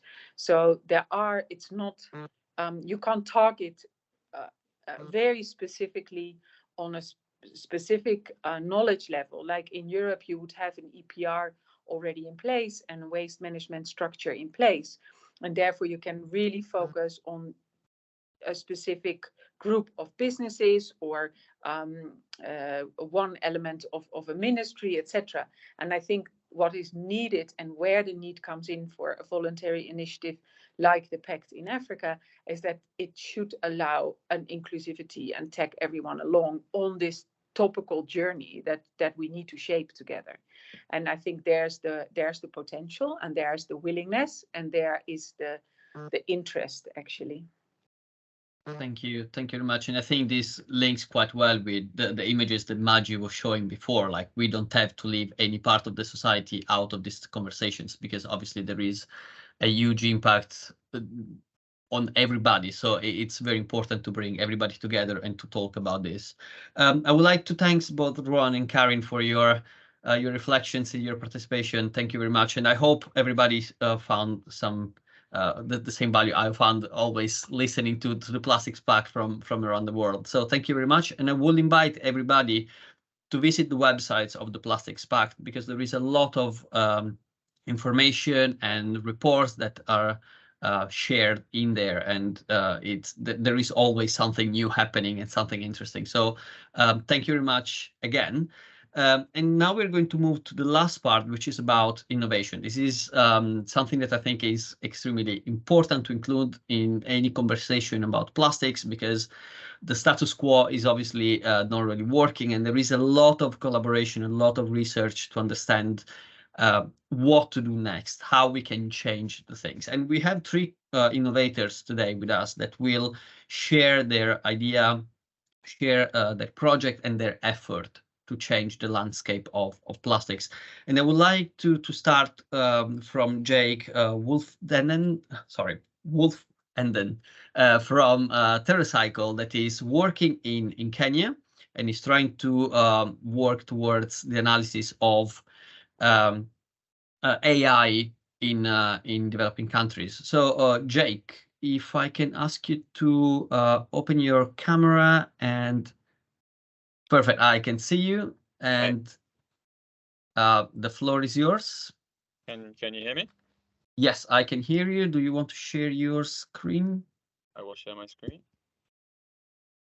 Can you see it okay? Perfect. Thank you. Amazing. Cool. Thanks so much, Umberto. Hi, everyone. My name's Jake. I'm based in London, where it's currently -3 today. So I'm very jealous of everyone in South Africa and Kenya and all these wonderful places.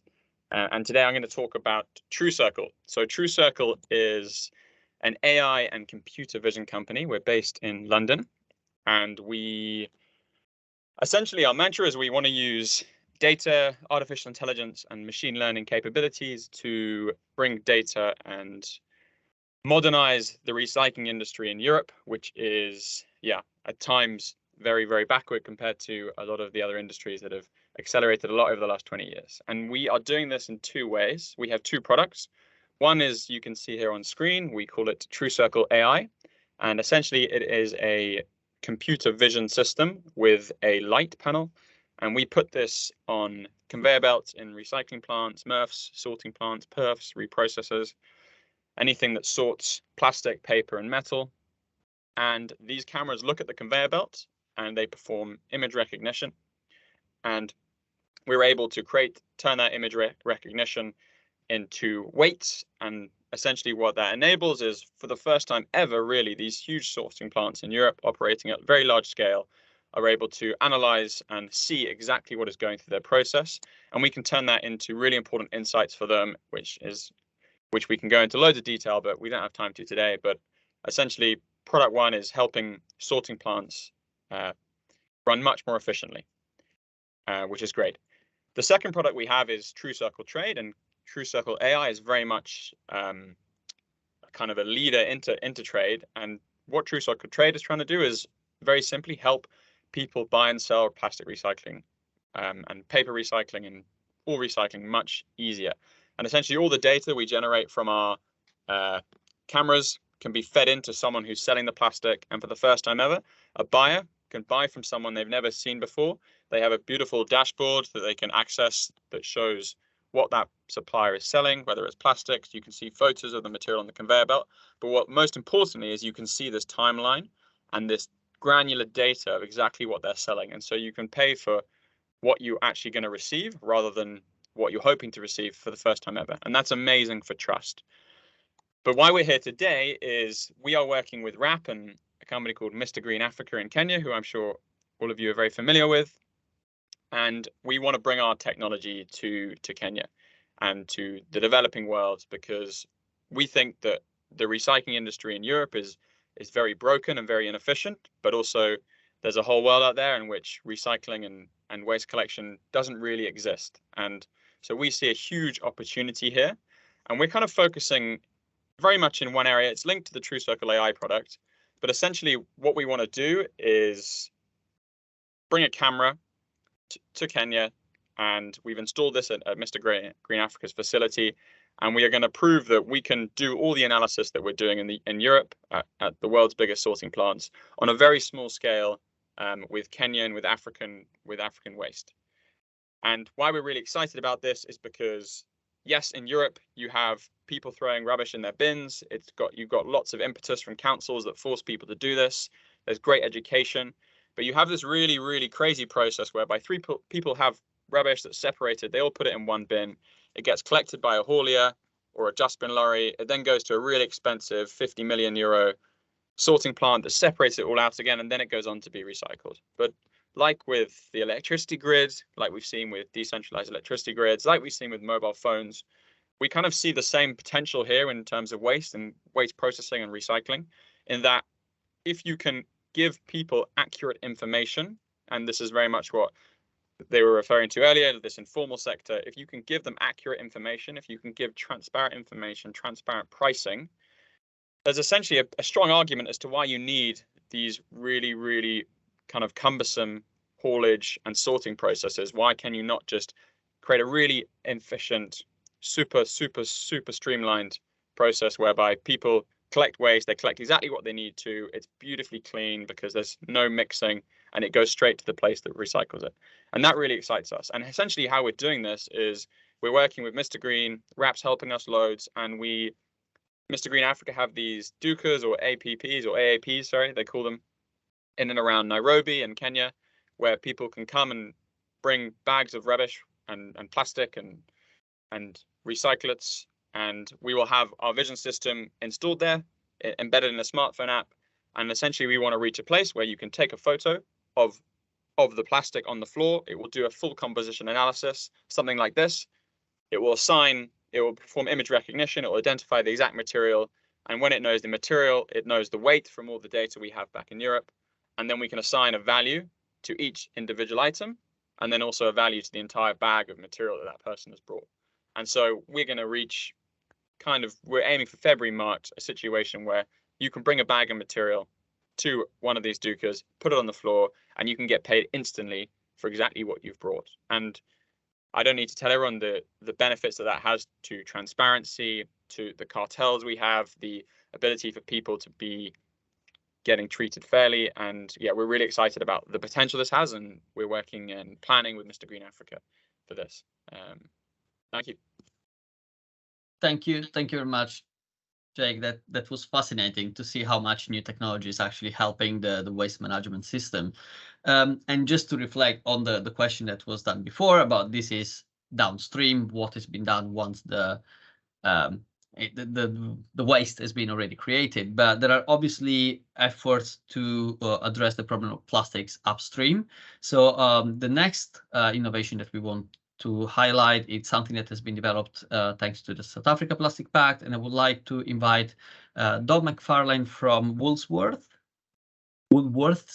sorry, and to showcase what your company has done.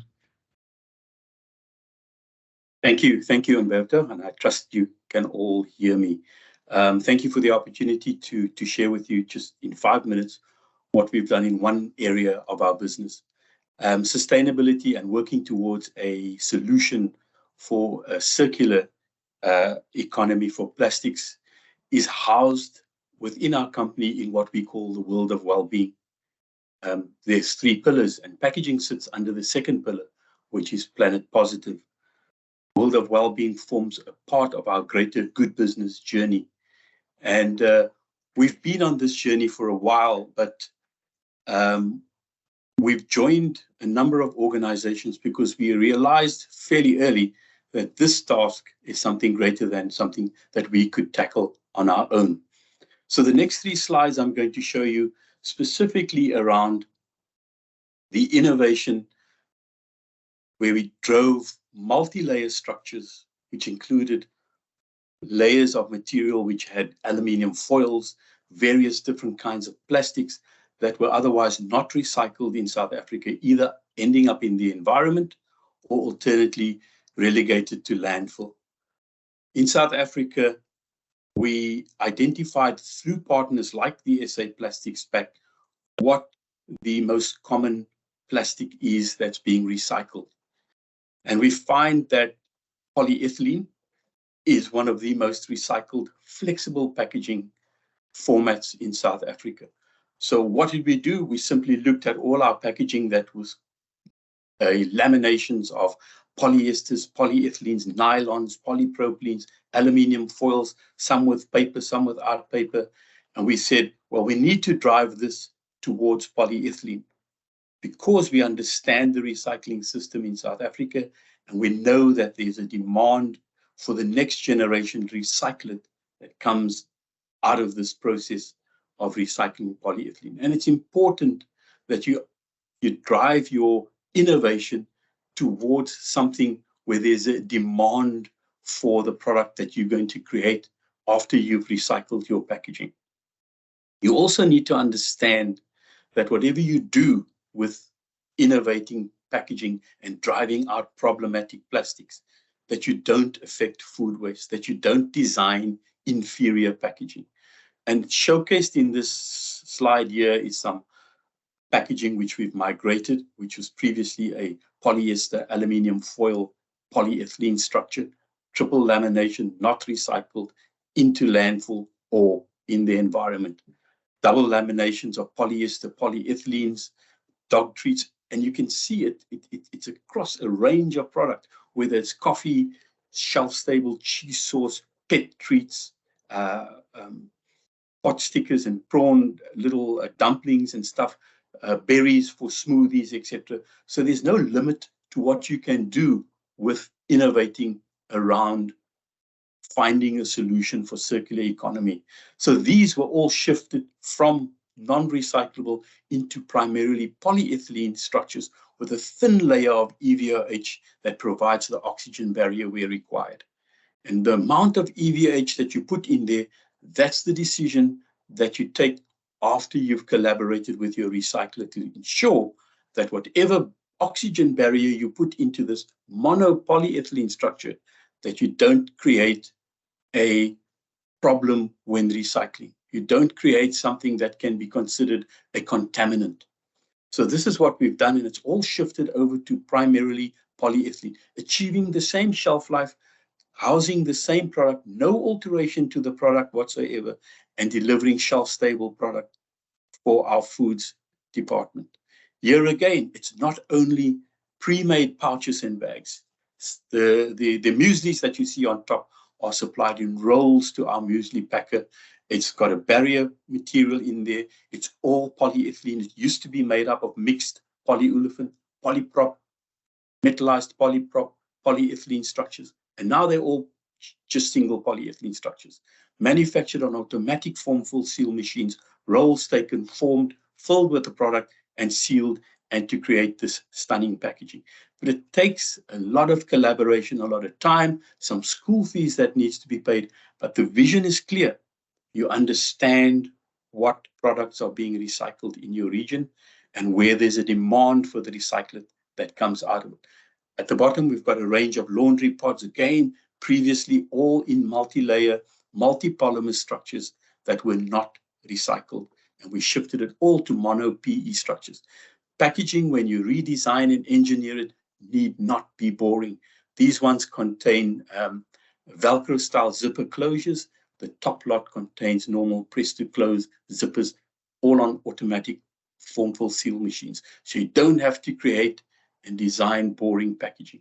You also can create matte finishes, gloss finishes, matte and gloss combinations, and all the stuff that you could only achieve previously by combining multi-layer plastic materials that ended up not recyclable. So innovation need not be boring. But again, I stress, it's important that you collaborate and choose your partners correctly.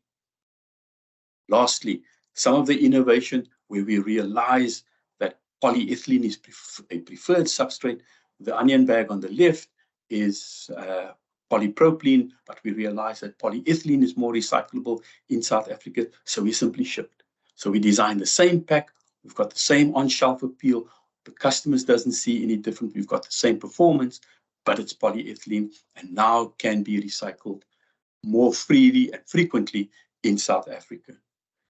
So the learnings that we've got, some of the numbers, we successfully shifted 350 tons per annum of previously non-recyclable multi-layer, multi-polymer laminates and co-extrusions towards monopolyethylene, which now forms part of our circular solution.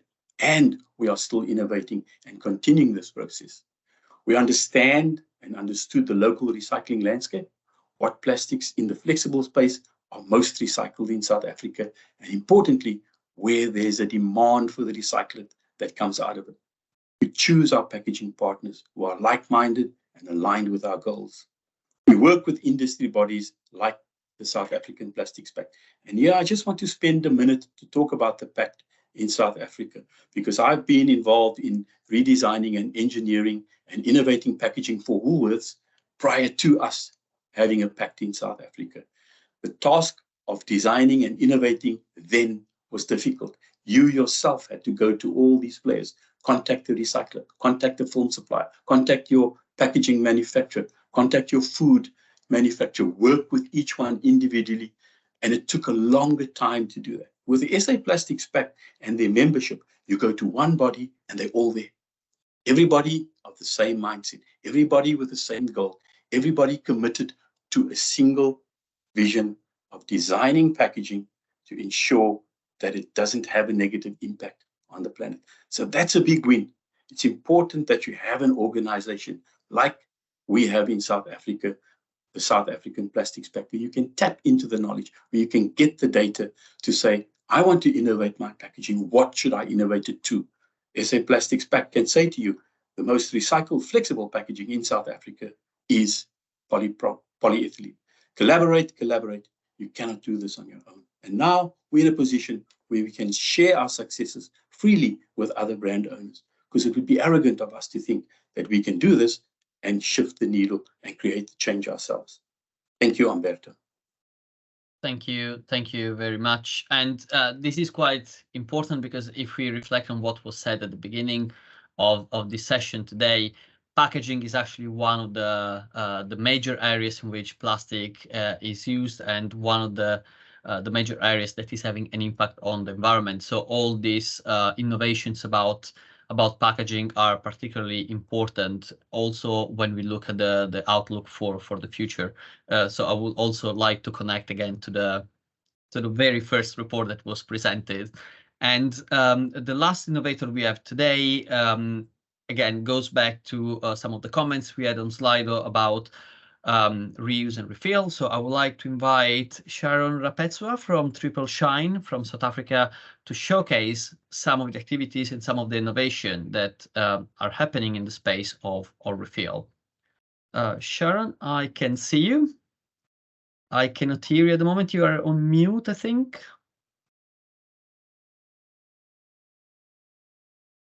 No, you are on mute, Sharon. I think I can unmute.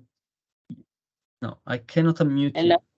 Yes, I can hear you now. Can you hear me now? Yes, perfect. All right.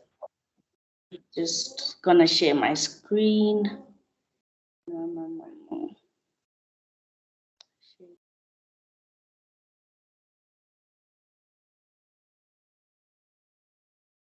Is it, what is it showing?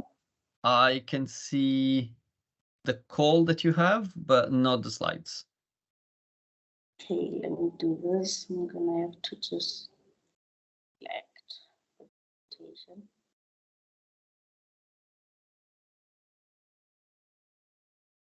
Yeah, I can see some slides now. All right. So hi everyone, my name is Sharon and I'm from Triple Shine. Basically, Triple Shine is an organization that was founded in 2016. At the time, it was all due. How the name Triple Shine even came about was that I birthed triplets in 2015. So everything was coming in bulk. So I had a lot of packaging that I needed to basically know how to deal with, but there was not any options because I live in a rural area, in the rural parts of South Africa in Limpopo. So that's basically when the idea came about that, you know, in rural areas, we do have a refill kind of lifestyle going on here and there. We refill paraffin, we also refill, you know, pickled acha. It's a common thing that spaza shops basically are selling these on refill. But now when you go around the community, you find that there's a lot of waste that's generated from single-use plastic packaging, more especially detergent bottles.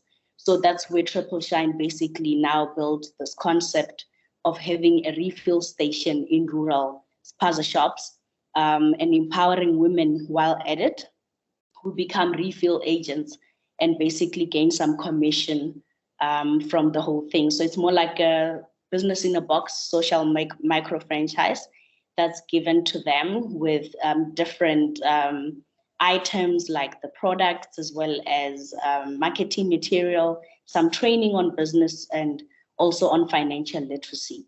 And so it just helps the communities because we target places that whereby the municipality hardly even ever goes to collect any garbage from the households.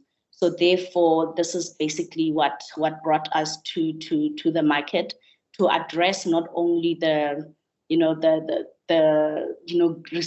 refuel model, but also to create jobs as well, while added for the people in the rural areas.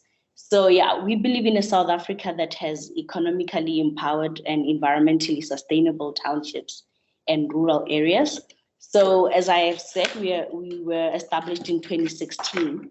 And then in 2016, when we had started, we had 2 refill stations in 2 locations.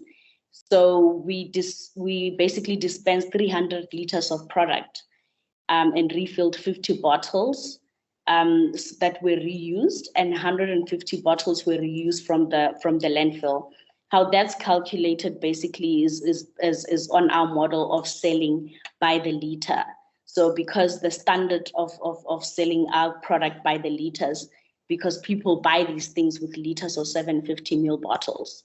So therefore, we have an impact basically form, which the spaza shop owners basically fill in on how many liters of bottles have been refilled during that time, and how many times they keep coming back. So on average, a person will fill up a 5-liter bottle twice a year, a 2-liter bottle about 8 times a year, and a 1-liter bottles above 8 times to about 12 times a year over the whole year. So basically that's the norm that we have come to learn. And in 2017, we had 3 refill stations in 3 locations. And then we had dispensed 1,050 liters of product. And that's basically the number of liters that were refilled. So 125 bottles were reused during the process of refilling.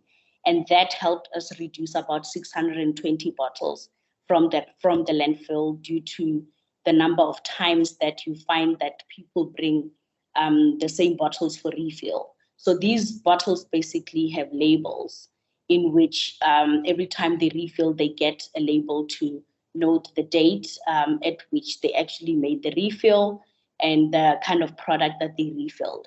So when they come back with the same bottles, that's where you're also able to know how many times basically they had to refill that bottle.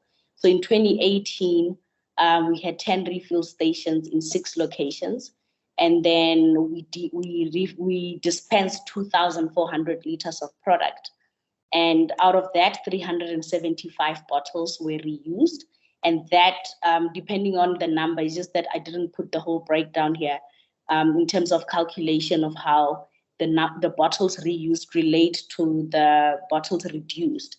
But what happens is just that following of how many times a person brings in the same bottle, and also the relationship of how many liters are basically dispensed. So 1,560 bottles were reduced from the landfill, from only those 10 refill stations in 6 locations.